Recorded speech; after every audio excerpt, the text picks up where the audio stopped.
لله رب العالمين والصلاة والسلام على سيد الأنبياء والمرسلين وعلى آله وأصحابه أجمعين. أما بعد فأعوذ بالله من الشيطان الرجيم. بسم الله الرحمن الرحيم. محمد رسول الله والذين معه أشداء على الكفار رحماء بينهم تراهم ركعا سجدا يبتغون فضلا من الله ورضوانا.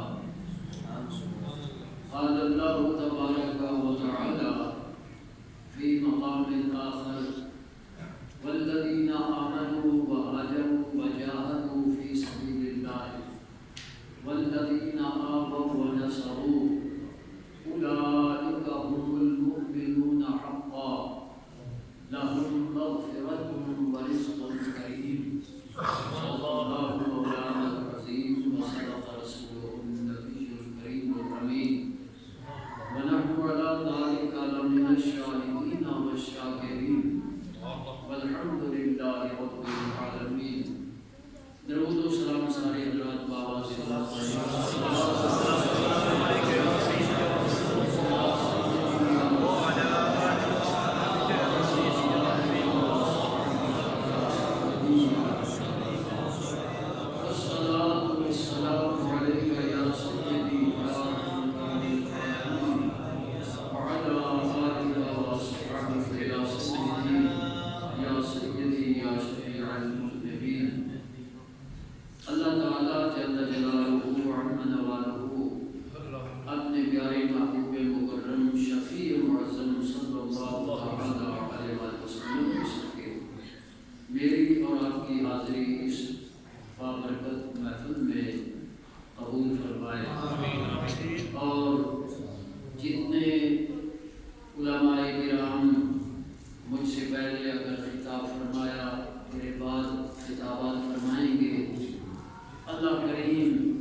رسول اللہ صلی اللہ علیہ وسلم کی مخالفت کی، اب وہ مخالفت کیسے ہے؟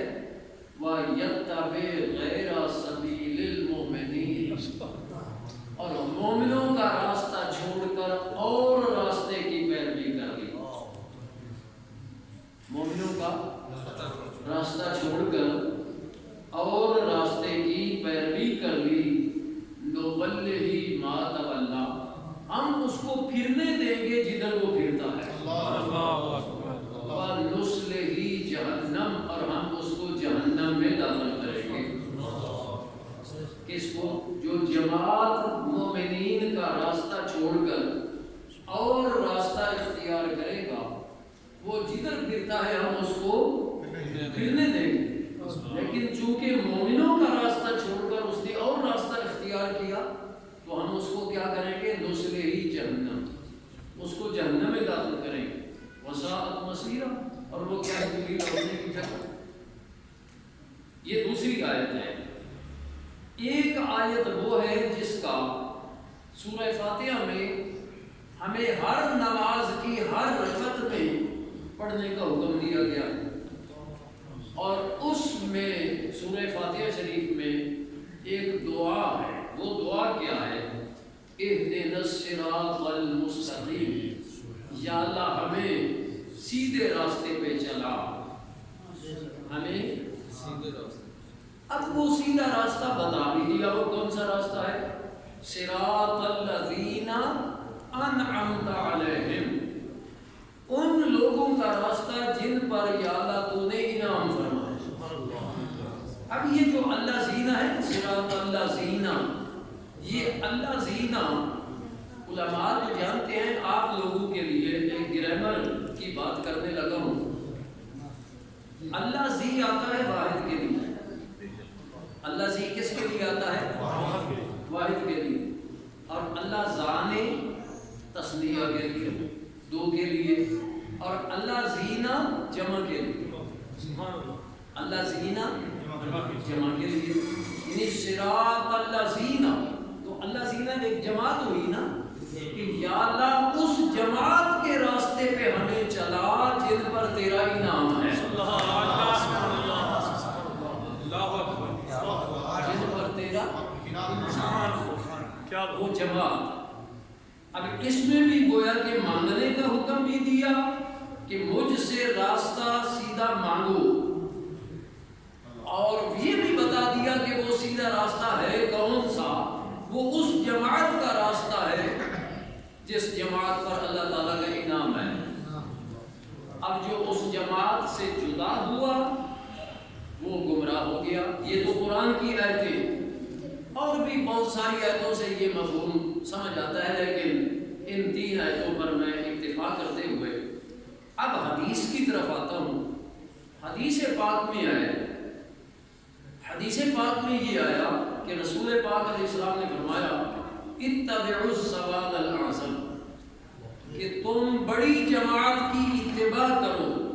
من شذ شذ فی النار، کہ بڑی جماعت کی پیروی کرو. جو اس جماعت سے جدا ہوا وہ جدا ہو کر جہنم میں گیا، وہ جدا ہو کر جہنم میں گیا. ایک حدیث پاک جو عام آپ نے سنی ہوگی، رسول اللہ علیہ السلام نے فرمایا کہ پہلے لوگ ان کے 72 فرقے ہوئے، اور میرے امتی ہونے کے دعوے داروں کے 73 فرقے ہوئے. کتنے فرقے ہوں گے؟ 73. یہ صحاح کی روایت ہے. اور فرمایا کہ ان میں جنت میں جانے والی صرف ایک جماعت ہوگی. اب اگر باقی 72 بھی حق پر ہوں تو وہ بھی جنت والے ہوں. معلوم ہوا وہ 72 جو ہے وہ حق پر نہیں ہوگی. جماعت ایک ہی جماعت ہے جو جنت میں جانے والی ہے. صحابہ کرام نے پوچھا رضی اللہ عنہم کہ یا رسول اللہ علیہ السلام، وہ جنت میں جانے والی جو جماعت ہے وہ کون سی جماعت ہوگی؟ اب ہمیں کیا پتا چلے؟ یقیناً صحابہ کرام نے اسی لیے پوچھا ہے نا کہ ہمارے بعد میں آنے والوں کو بھی اس جماعت کا پتہ چل جائے. یہ اصل میں صحابہ کے سوالات جو تھے نا، اور حضور علیہ السلام سے سوالات کر کے جو جوابات لیے تھے، وہ قیامت تک آنے والے مسلمانوں پر ان کا احسان ہے۔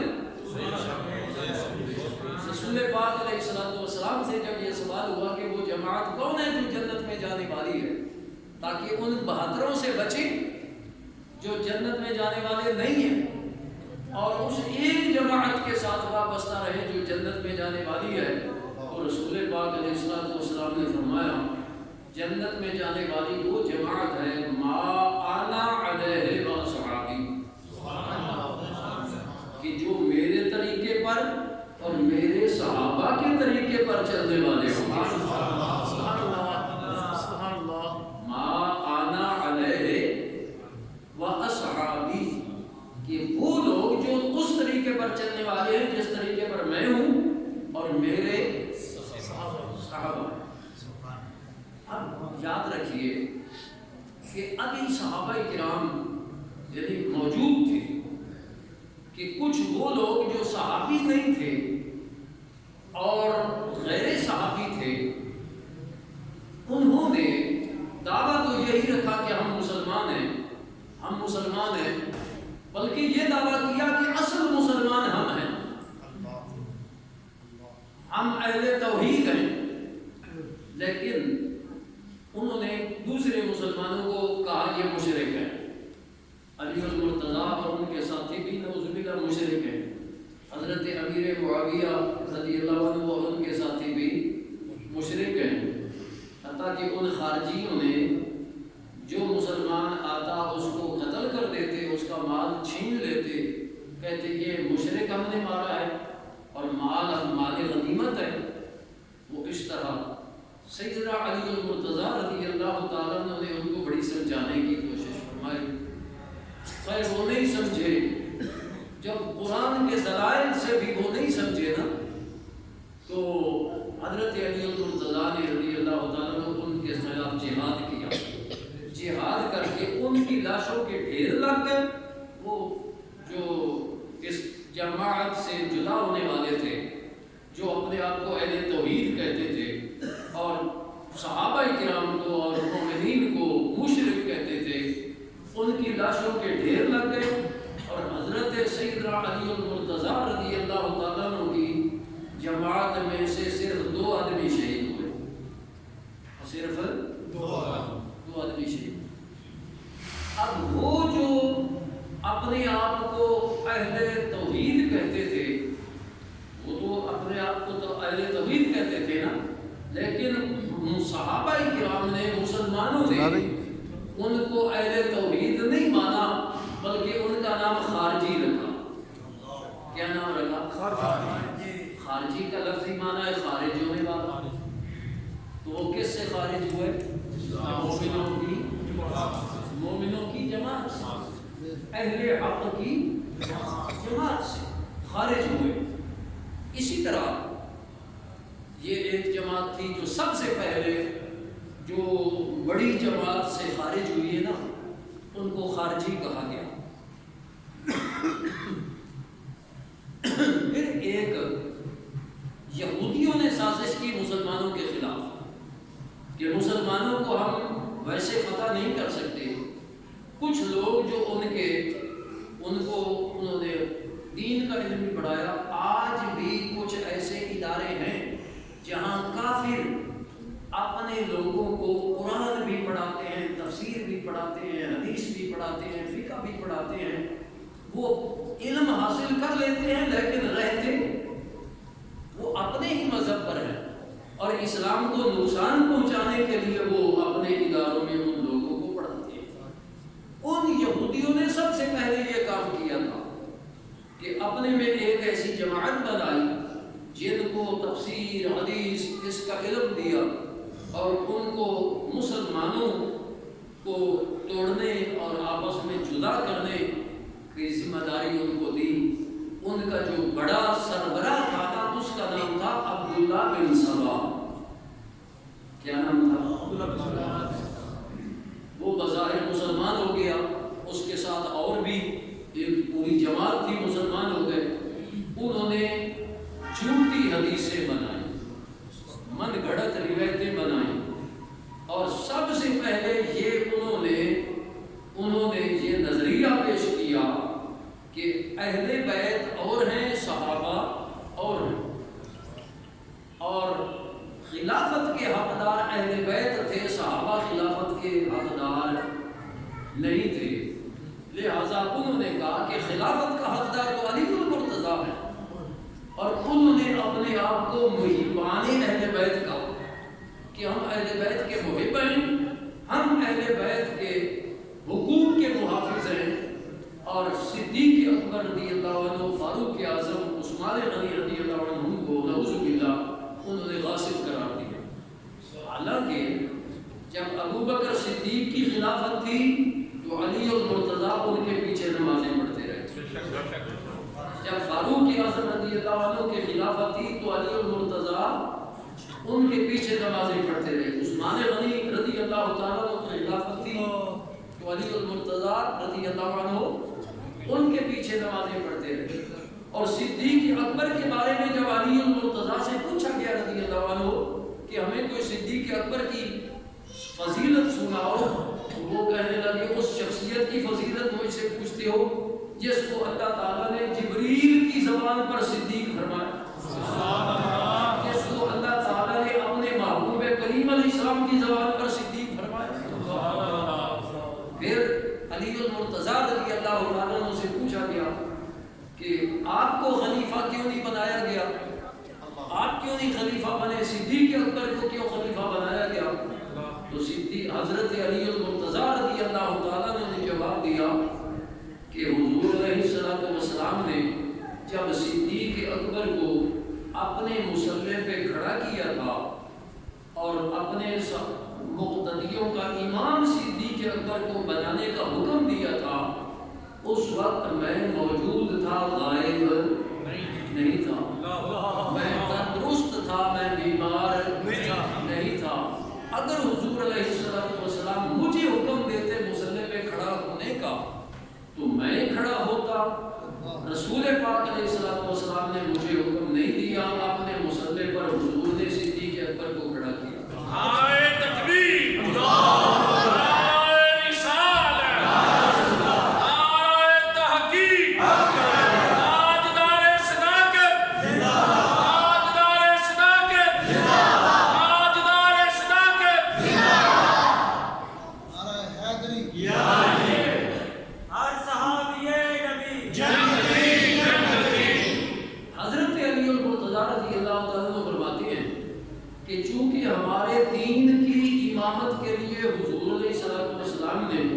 صدیق اکبر کو پسند کیا تو اپنی دنیا کی امامت کے لیے بھی ہم نے انہیں کو پسند کر لیا۔ یہ علی المرتضیٰ رضی اللہ عنہ فرما رہے ہیں، لیکن وہ یہودی جو کہ بظاہر مسلمان ہوئے ہیں، اندر سے یہودی ہیں، اور مسلمانوں کو چھوڑنے کے لیے خلافت کا حقدار تو علی المرتضیٰ تھا۔ یہ لوگ انہوں نے اپنا نام محبان اہل بیت رکھا، لیکن جو جماعت تھی نا اہل حق کی، وہ جس جماعت کے ساتھ وابستگی کا ہمیں حکم ہے، انہوں نے کہا کہ نہیں، یہ محبان اہل بیت نہیں، یہ رافضی ہیں۔ یہ کیا ہے؟ رافضی، اور رافضی کا معنی ہوتا ہے چھوڑنے والا، جیسے خارجی کا معنی تھا نا نکلنے والا، رافضی کا کیا معنی ہے؟ چھوڑنے والا۔ کس کو چھوڑنے والے؟ اہل حق کی جماعت کو، اہل حق کی جماعت کو چھوڑنے والے۔ اس طرح پھر کچھ لوگ قدری ہوئے، کچھ لوگ جبری ہوئے، کچھ لوگ ملکی ہوئے۔ ایک جماعت جنہوں نے برے عقیدے اختیار کر لیے، وہ اپنے آپ کو اہل العدل کہتے تھے۔ اہل العدل، یہ تحریک انصاف، اس کا بھی یہی معنی ہے، تحریک انصاف۔ یہ جو جب انہوں نے اپنے آپ کو تحریک انصاف کہا تھا نا، تو ہاں اہل العدل، تو اس وقت جو اہل حق کی جماعت تھی انہوں نے کہا نہیں، یہ معتزلی ہیں۔ یہ کون ہے؟ اب معتزلی کا کیا معنی ہے؟ اعتزل یعتزل اعتزالا فہو معتزل. معتزل کا معنی ہے جدا ہونے والا. وہ کس سے جدا ہونے والے تھے؟ اس جماعت جس کے ساتھ وابستہ ہونے کا حضور علیہ السلام نے حکم دیا تھا نا، اس سے جدا ہونے والے خارجی، رافضی، معتزلی. اب وہ جماعت جو تھی نا، اب دعویٰ ان کا بھی یہ تھا کہ ہم مسلمان ہیں، ہم مخلص مومن ہیں. تو جو اصل وہ جماعت تھی، انہوں نے اب اپنی پہچان کیا کی، وہ ما انا علیہ سے سنت لیا اور وہ اصحابی سے جماعت لیا. انہوں نے اپنا نام رکھا اہل سنت و جماعت. ترمذی شریف میں دیکھیے تو اہل حق کی جماعت کا نام کیا ہے؟ اہل سنت. مقدمہ مسلم میں دیکھیے تو اہل حق کی جماعت کا کیا نام ہے؟ اہل سنت. اور وہ بخاری، مسلم اور ترمذی وہ پچھلے سال تو نہیں لکھی گئی ہیں.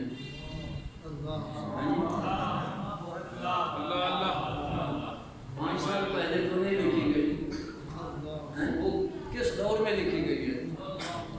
تو یہ جو اس اہل سنت و جماعت، یہ ہے اہل حق کی جماعت. سمجھائی؟ اب چونکہ مسلمانوں میں یہ مشہور تھا کہ حق جماعت جو ہے وہ اہل سنت ہے، آج انہی خارجیوں کے نقش قدم پہ چلنے والے، ان کی روحانی نسل، وہ اپنے آپ کو اہل سنت و جماعت کہلا رہے ہیں. کیا کہلا رہے ہیں؟ اہل سنت. چلو ول جماعت یا و جماعت میں فرق کوئی نہیں. اب دیکھیے نا، یہ 2 ترکیبیں ہیں. مثلا ایک عربی ترکیب ہے اہل السنت والجماعت، کہ جب لفظ السنہ پہ الف لام آئے گا تو الجماعت پر بھی الف لام آ جائے گا، اہل السنت والجماعت. اسی طرح اگر فارسی ترکیب ہو تو پھر اہل سنت، پھر لفظ سنت پر الف لام نہیں آیا تو الجماعت پر بھی الف لام نہیں آگا، اہل سنت. یہ فارسی ترکیب ہے. اور اہل السنت والجماعت یہ عربی ترکیب ہے. اچھا، انہوں نے نام اپنا چونکہ وہ جماعت حق ہے وہی رکھا، اور کام اپنے بڑوں کا خارجیوں کا کیا. اور اس دور میں پھر ایک اور شرارت ہو رہی ہے کہ نام اپنا اہل سنت رکھو اور کام اپنے رافضیوں والا کرو. کام اپنے رافضیوں. اور الحمدللہ رب العالمین ہم اہل سنت و جماعت ہیں. ہم کہتے ہیں کہ رہو اہل سنت و جماعت. حضور کی آل کے بھی غلام رہو، حضور کے صحابہ کے بھی غلام رہو.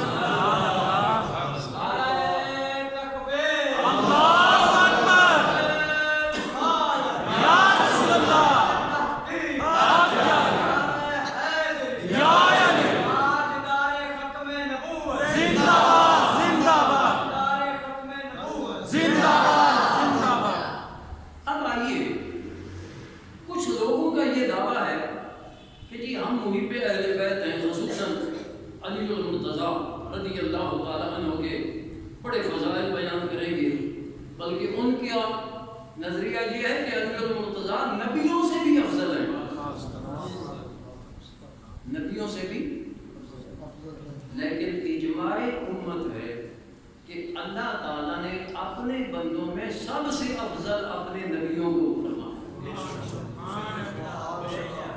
سمجھا گیا؟ اور اس پر اجماع امت ہے کہ اگر کسی غیر نبی کو نبی سے افضل تو درکنار رہا، نبی کے برابر بھی کہا جائے تو کافر ہو جاتا ہے. اللہ تو جو نبیوں سے افضل کہے گا، اگر غیر نبی سے افضل ہوتا تو پھر اللہ کسی کو نہ نبی بناتا. اللہ تعالیٰ نے جن کو سب سے نفوس قدسیہ جن کو پیدا فرمایا، انہی کو اپنی نبوت سے سرفراز فرمایا، اور وہ سب سے افضل ہیں. غیر نبی کبھی اللہ کے نبی کے برابر نہیں ہو سکتا، چاہے جائے کہ افضل ہو۔ ہم نے کہا کہ سب سے افضل تو اللہ کے نبی ہیں، اور پھر وہ کہتے ہیں کہ اہل بیت کے محب ہم ہیں، ہم کہتے ہیں نہیں، اہل بیت اطہار کے محب اہل سنت والجماعت۔ اب میں آپ سے علماء کی توجہ کے لیے اور آپ لوگ جو عام مسلمان اہل سنت ہیں، ایک یہ جو آگ ہے نا، آگ، مجوسی کس کی پوجا کرتے ہیں؟ مجوسی آگ کی، اور وہ ایران جو تھا نا، اس کا آتش کدا رسول پاک علیہ السلام کی ولادت باسعادت سے پہلے 1000 سال تک جی آتش کدا میں انہوں نے آگ بجھنے، کیوں؟ اس لیے کہ آگ ان کا معبود ہے، اگر آگ بجھ جائے تو ان کا معبود مر گیا، ٹھیک ہے نا؟ لہذا انہوں نے آگ بجھنے نہیں دی۔ جب رسول پاک علیہ السلام کی ولادت باسعادت ہوئی تو آپ کی ولادت باسعادت کی برکت سے وہ آگ بجھ گئی، وہ آگ بجھ گئی۔ تو آگ کو ہمیشہ جلانے والے کون تھے؟ مجوسی، اور اس آگ جس کو معبود سمجھا جا رہا تھا اس کو بجھانے والے کون ہوئے؟ رسول پاک علیہ السلام۔ اب ایک جماعت اس نے جناب دھوئیں بنا لیے اور ان میں آگ جلائی اور اس آگ کو بجھنے نہیں دیتے، اس آگ کو، یہ کس کا کام ہے؟ مجوسیوں کا کام، مجوسیوں کا۔ اور اس کو نام کیا دیا؟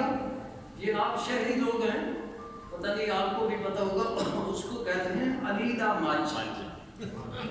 کیا کہتے ہیں؟ علیدہ، یعنی وہ آگ، وہ دھواں، وہ کس کا ہے؟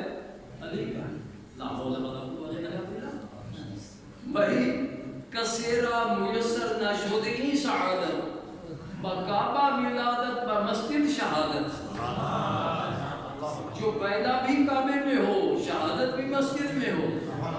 اور حدیث پاک میں آتا ہے کہ ایک دن رسول اللہ علیہ السلام اپنی صاحبزادی کے گھر تشریف لائے تو سیدہ خاتون جنت رضی اللہ عنہ سے پوچھا کہ تیرا چچا زاد کہاں ہے؟ یہ کنایا تھا شوہر سے۔ تو انہوں نے کہا جی میرا اور ان کا تھوڑا سا تکرار ہوا ہے کسی بات پر، اور وہ کچھ ناراض ہو کر باہر چلے گئے ہیں، پتہ نہیں کہاں تشریف لے گئے۔ تو حضور علیہ السلام نے ایک اپنے صحابی کو، اپنے غلام کو فرمایا کہ جانا پتہ کر علی المرتضیٰ وہ کہاں تشریف لے گئے۔ وہ ڈھونڈتے ڈھونڈتے گیا تو علی المرتضیٰ مسجد میں لیٹے ہوئے تھے۔ کہاں لیٹے ہوئے تھے؟ گھروں روز کے نکلے تھے مسجد میں۔ ہم تو کہتے ہیں، بلکہ ہم ہی نہیں کہتے، قرآن بھی کہتا ہے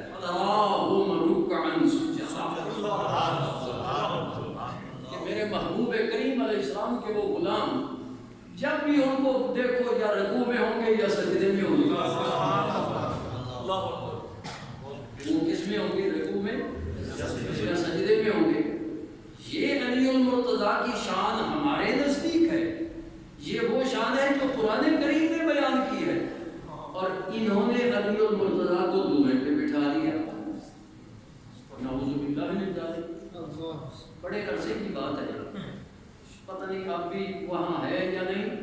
ایک نا حضور شاہ ولی علیہ رحمہ قبرستان ہے نا، تو جو ہسپتال کی طرف ہے نا وہاں آبادی ہے، وہاں سے ایک راستہ آتا تھا ادھر قبرستان کی طرف۔ تو جب ہسپتال سے ادھر آئے قبرستان کی طرف تو بائیں ہاتھ ایک وہ مقبرہ بنا ہوا ہے، وہ اونچا سا، اس کے قریب ملنگ بھی بیٹھے ہوتے ہیں ننگے دڑنگے، اور وہاں دھواں بھی، آگ جل رہی ہوتی ہے۔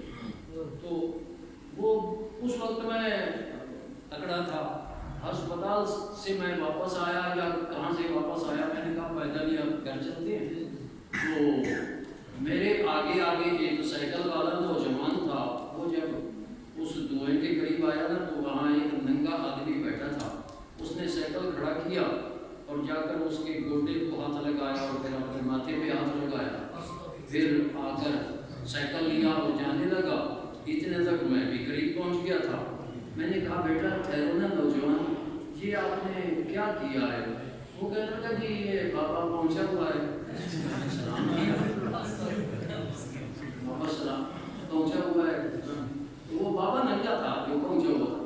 میں نے کہا بیٹا یہ کہاں پہنچا ہوا ہے؟ نار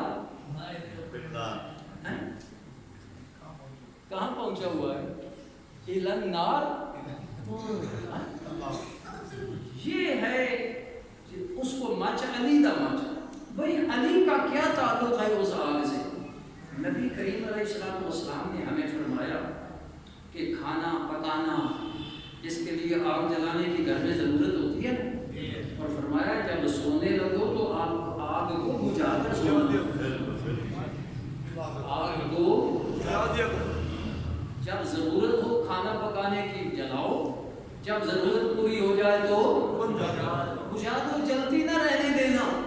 کیوں کہ کہیں ایسا نہ ہو کہ تم سو جاؤ آگ ہو اور کوئی چوہا یا کوئی شیطان وہ روئی کا فتیلہ لے کر آگ ہی تمہارے گھر کو لگا دے۔ تو حضور علیہ السلام نے تو ضرورت پوری ہو جانے کے بعد آگ کو بجھانے کا حکم دیا۔ اور پھر اب چونکہ ہمارے ہاں سلنڈر آ گئے یا گیس آ گیا، اگر ہم اپنے گھر میں جب روٹی ہانڈی ہو جائے تو ساری رات یا سارا دن ہی وہ گیس کا چولہا جلنے دیں گے تو یہ فضول خرچی نہیں ہوگی۔ اور اگر کہیں گیس نہیں ہے اور آگ بلا وجہ بھی جل رہی ہے تو یہ فضول خرچی نہیں ہے، ٹھیک ہے کہ نہیں؟ فضول خرچی۔ اور قرآن فرماتا ہے کہ ان المبذرین کانوا اخوان الشیاطین، جو فضول خرچی کرنے والے ہیں وہ تو شیطانوں کے بھائی ہیں۔ تو فضول آگ جلائے رکھنا، لکڑیاں جلائے رکھنا، اتنی مہنگی لکڑیاں یا گیس اور آگ جلائے رکھنا، اور پھر اس کام کو نسبت علی المرتضیٰ کی طرف دینا، انا للہ و انا الیہ راجعون۔ ہم سے پوچھتی ہو تو علی المرتضیٰ حضور کے ادب والے ہیں کہ آپ نے سر انور گود میں رکھا تو علی المرتضیٰ نے نماز نہیں پڑھی ہوئی تھی، حضور ادا کر چکے تھے، ادب کی وجہ سے جگایا بھی نہیں، سورج غروب ہو گیا۔ جب سورج غروب ہو گیا تو حضور علیہ السلام نے دیکھا، علی المرتضیٰ بڑے پریشان ہیں، فرمایا کیا ہوا؟ عرض کیجیے میری تو نماز ہی رہ گئی۔